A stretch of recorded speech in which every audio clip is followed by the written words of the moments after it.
Baik, Assalamualaikum warahmatullahi wabarakatuh. Perkenalkan, nama saya Pandu Tegar Faradian dengan NIM 1314623005 dari Prodi Statistika A Angkatan 2023 dari Universitas Negeri Jakarta.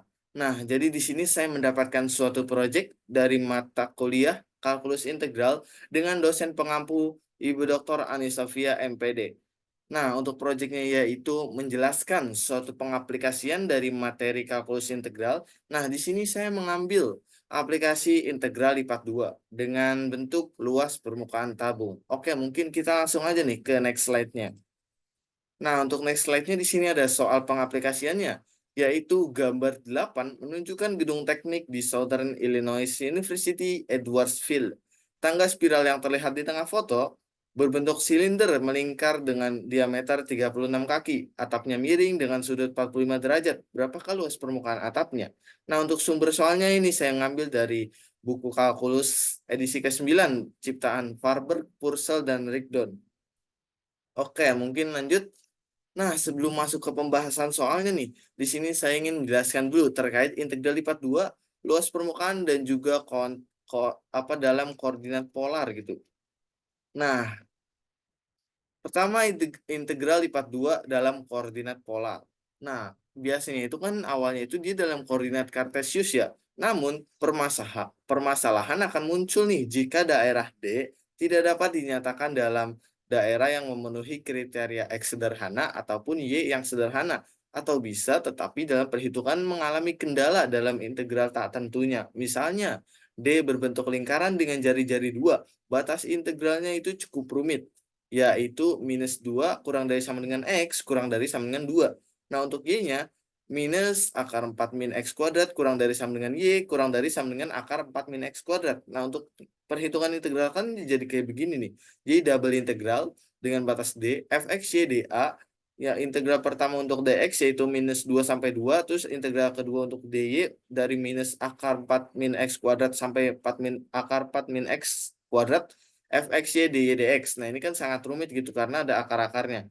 Maka kita bisa ubah gitu dalam koordinat polar. Nah, menjadi ini batasnya itu dari lebih simpel, yaitu 0 kurang dari sama dengan theta kurang dari sama dengan D2 pi. Nah, untuk R-nya itu 0 kurang dari sama dengan R kurang dari sama dengan 2. Nah, yang tadinya seperti ini, maka berubah nih jadi sama dengan untuk integral pertama itu untuk 0 sampai 2, terus integral kedua itu 0 sampai 2 pi, di mana F-nya itu berubah jadi F R cos theta R sin theta, di mana X-nya ini R cos theta berubah, Y-nya itu R sin theta, dA. Nah, dA ini kita harus ubah karena awalnya itu d dx, kita harus ubah kayak bentuk polar. Nah, ubahnya itu kayak mana? Eh, kita akan lanjut ke di pembahasan selanjutnya di sini, yaitu misalkan ya R daerah persegi dengan panjang kutub yaitu R sama dengan R theta. Ini untuk batasnya, di mana batas R-nya itu A kurang dari sama dengan R kurang dari sama dengan B, dan untuk batas tetanya itu alfa kurang dari sama dengan theta kurang dari sama dengan beta. Nah, kita bisa lihat di sini gambarnya untuk alfa sama beta di sini alfa terus sini beta, maka untuk batas tetanya ya dari sini sampai atas gitu ya.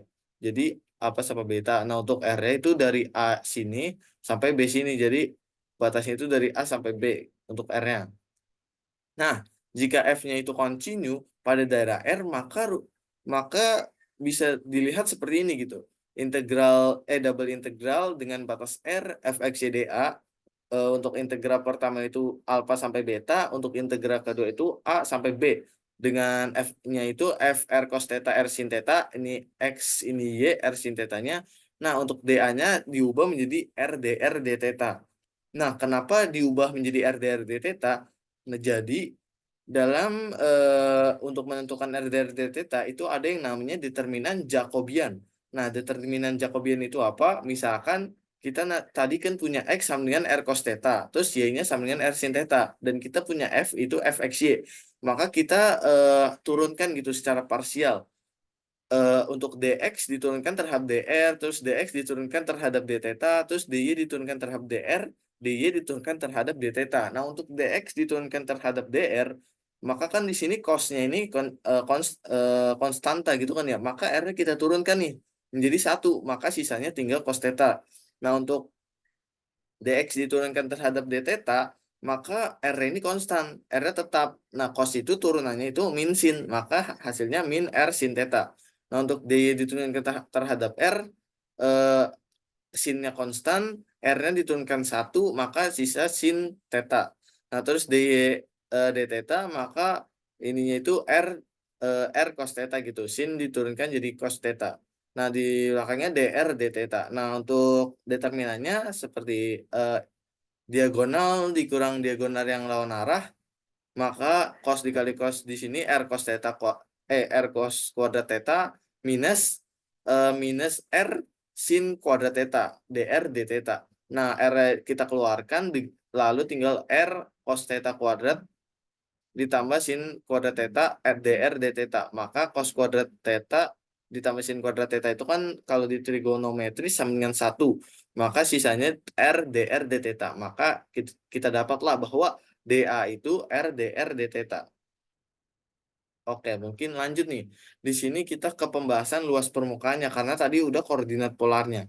Nah, pada pokok pembahasan penggunaan integral tentu telah dibicarakan tentang luas permukaan benda putar. Nah, sekarang akan ditinjau nih masalah yang berpadanan untuk permukaan yang lebih umum. Nah, misalkan G suatu permukaan dengan persamaan Z F X Y. Nah, ini kita punya permukaan G. Nah, dia terproyeksi suatu daerah tertutup terbatas S di bidang XY. Nah, ini proyeksi dari G-nya. Maka luas permukaan G-nya itu dapat ditulis A dalam kurung G sama dengan double integral S akar fx kuadrat ditambah fy kuadrat tambah 1 dA. Nah, di mana fx-nya ini turunan parsial fxy yang tadi z sama dengan fxy yang diproyeksikan gitu. Bukan hasil proyeksinya yang G-nya terhadap X. Terus fy turunan parsial fxy terhadap Y. Nah, untuk ditambah 1 dan juga dA-nya jangan lupa kita ubah jadi RDR d theta karena dalam koordinat polar gitu. Kenapa? Karena tadi di soal itu dia ada namanya sudut yaitu 45 derajat. Nah, oke, mungkin lanjut. Nah, di sini karena udah gitu ya pendahuluan dari materinya, kita balik lagi ke soal aplikasinya. Mungkin saya bacakan ulang lagi gitu. Gambar 8 menunjukkan gedung teknik di Southern Illinois University Edgeworthville. Tangga spiral yang terlihat di tengah foto berbentuk silinder melingkar dengan diameter 36 kaki. Ada atapnya miring dengan sudut 45 derajat. Nah, di sini ada sudutnya ya. Berapakah luas permukaan atapnya? Dan juga dia berbentuk lingkaran gitu. Maka kita gunakan koordinat polar supaya mudah gitu. Oke, mungkin kita masuk ke pembahasannya. Nah, di sini Anda bisa membuat grafik, namun sebelum membuat grafik kita harus tentukan dulu gitu kan ya persamaan fungsinya gitu. Yang pertama ada fungsi apa namanya lingkaran silindernya ini yang warna merah dan juga fungsi yang warna hijau eh sain yang memotong kita harus tentukan dulu gitu fungsinya. Nah, kan tadi kita dapat gitu ya dari soal bahwa diameter lingkaran dari lingkaran silindernya ini kan 36 kaki.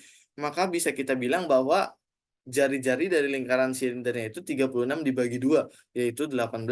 Nah, kita dapat nih dengan persamaan silinder lingkaran yaitu x kuadrat plus y kuadrat sama dengan r kuadrat dengan r-nya itu 18, maka kita dapat x kuadrat plus y kuadrat sama dengan 18 kuadrat. Nah, 18 kuadrat itu kan 324, kita bisa tulis nih. Di sini saya menggunakan bantuan GeoGebra ya. Sebenarnya untuk manual itu bisa, namun untuk memudahkan pembuatan grafiknya gitu. Nah, di sini tinggal kalian tulis x kuadrat plus y kuadrat sama dengan 324. Maka nanti akan kayak dapat yang merah ini dengan jari-jarinya itu 18. Nah, untuk atap yang memotong, nah di sini bahwa kita lihat nih, sudutnya itu kan 45 derajat nih ya. Nah, ini kan misalnya kita ambil yang sejajar dengan X nih.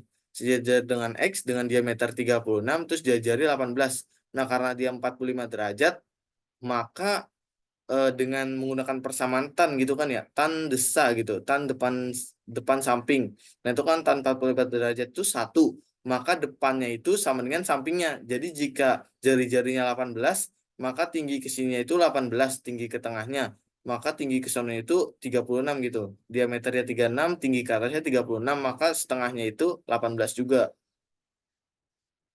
Maka tinggi setengahnya itu 18 juga. Nah, maka didapat nih persamaan memotongnya ini yang warna cyan ini X plus Z sama dengan 18. Kenapa X plus Z? Karena dia bergeraknya di bidang X sama Z aja gitu. Dia motongnya di bidang X sama Z. Oke. Dia motongnya di bidang X sama Z. Nah, kalau tadi kan X sama Y ya, untuk persamaan lingkaran silinder karena dia ke atas gitu. Z-nya konstan di 0. Nah, kalau ini Y-nya itu ya konstan gitu. Nah, untuk batasnya maka bisa kita dapat nih. Untuk batas R-nya 0 kurang dari R kurang dari 18 gitu. Eh, karena R-nya tadi kan 18. Untuk tetanya 0 kurang dari teta kurang dari 2pi. Kenapa? Karena untuk atapnya di sini yang motong ini dia tuh satu full lingkaran kan ya. Jadi 2pi atau 360 derajat. Nah, untuk yang diingetin yaitu persamaan fungsi yang ini X kuadrat plus Y kuadrat sama dengan 18 kuadrat sama yang X plus Z sama dengan 18 gitu. Nah, di sini kan kita mau nyari nih berapa luas X plus Z sama dengan 18 di lingkaran yang ini kan ya, lingkaran silinder yang ini. Maka untuk perhitungannya di sini kita ubah nih X plus Z kuadrat X plus Z sama dengan 18-nya jadi Z sama dengan 18 min X. Nah, sesuai rumus yang tadi bahwa kita itu kan punya A sama dengan double integral dengan S, batas S, Fx kuadrat plus Fy kuadrat. Oh, di sini saya lupa kuadrat plus 1 terus dA gitu. eh, di sini yang pertama itu saya tulis batas integral dari d theta di mana batasnya itu 0 sampai 2pi, lalu dr-nya itu 0 sampai 18. Nah, fx-nya itu kita yang luas atap diturunkan terhadap fungsi integralnya karena di integral ini ada x sama y, maka kita turunkan itu terhadap x sama y. Jadi yang ini kita turunkan terhadap x, yang ini kita turunkan terhadap y. Namun fungsinya itu gunakan yang ini. Nah, kalau yang ini diturunkan terhadap X kan itu jadinya min 1 ya. Jadi ini kan min X jadi min 1. Nah, kalau kita turunkan terhadap FY karena dia nggak punya Y, maka 0. Jadi min 1 kuadrat ditambah 0 kuadrat. Oh, ini jangan lupa ya, ini kuadrat.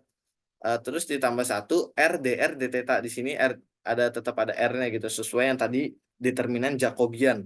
Nah, ini kan kalau ditambah jadi 1 tambah 1 akar 2. Nah, akar 2-nya saya majuin ke depan gitu. Akar 2 integral 0 sampai 2pi integral 0 sampai 18 R dr d theta. Di sini kita integralkan R-nya jadi R kuadrat per 2 dengan batas itu 0 sampai 18 gitu. Nah, kita masukin 18-nya, 18 kuadrat sama dengan 324 per 2 yaitu 162. Nah, di sini kita bisa integralkan terhadap d theta, maka 162 theta 0,2pi karena ini konstan ya 162, jadi kita tinggal tambah theta aja. Nah, 162 dikali 2 sama dengan 324 akar 2 pi. Jadi kita mendapat bahwa luas permukaan atap dari gedung yang tadi itu adalah 324 akar 2 pi. Oke, mungkin untuk penjelasan terkait pengaplikasian kalkulus integral, di sini saya mengambil integral IPAT 2, cukup sekian. Semoga apa yang saya sampaikan dapat bermanfaat. Kurang lebihnya mohon maaf. Wassalamualaikum warahmatullahi wabarakatuh.